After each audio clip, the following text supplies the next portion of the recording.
Hello everyone. Today we are delving into a topic that's not often discussed, but potentially a very impactful non-pharmacologic treatment for severe asthma, bronchial thermoplasties. Diving in today, we are going to talk about the what, the why, and the how. So what exactly is a thermoplasty?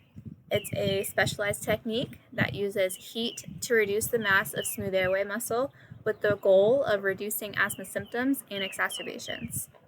It consists of 3 separate outpatient bronchoscopy sessions that last about 30 to 45 minutes each. And this is to keep the procedure duration shorter and minimize the risk of airway irritation post-procedure.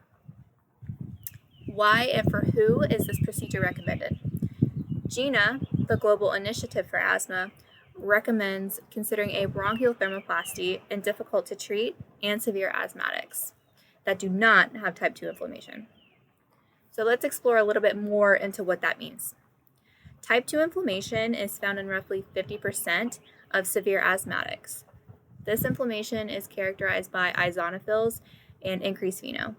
This is in contrast to non-type 2 inflammation, which is characterized by neutrophils. Okay, so type 2 inflammation with eosinophils, no go for bronchoscopies. For bronchial thermoplasties.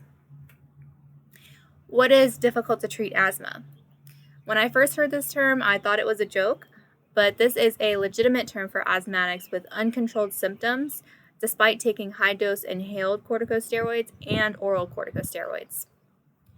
Difficult to treat asthma is found in roughly 17% of asthmatics. So essentially, we've thrown everything we can at these asthmatics, and they are still experiencing symptoms and exacerbations that impact their daily lives. At this point, we can consider offering them a bronchial thermoplasty if they do not have type 2 inflammation. How do we conduct a thermoplasty? How does it work?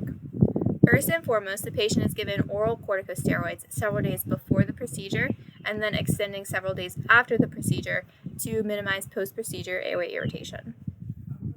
The bronch itself is then performed under general anesthesia or moderate sedation. So we have our bronchoscope, and then we use the Alair bronchial thermoplasty system that consists of a radiofrequency controller and a catheter. The distal tip of the catheter extends out from the end of the bronchoscope. This is just an AMBU disposable scope as an example. So the distal tip of the catheter would extend all the way through the bronchoscope out the end and then extend into the bronchi itself. The catheter contains a 4-electrode basket that is activated by a foot switch pedal. So when someone steps on the pedal, the electrodes expand out to make contact with the walls of the airway. It delivers thermal energy at 65 degrees Celsius, which is 150 degrees Fahrenheit, for 10 seconds. Then the physician continues to deliver these activations all throughout the airways during those 3 different sessions, excluding the right middle lobe. The heat activation virtually destroys and atrophies the smooth muscle that it's contacting, eliminating the sensitivity and the reactivity of the airways, thus reducing the symptoms of the asthmatic. As I said, this consists of 3 separate sessions, followed by PFTs to evaluate the efficacy and the response to the treatment.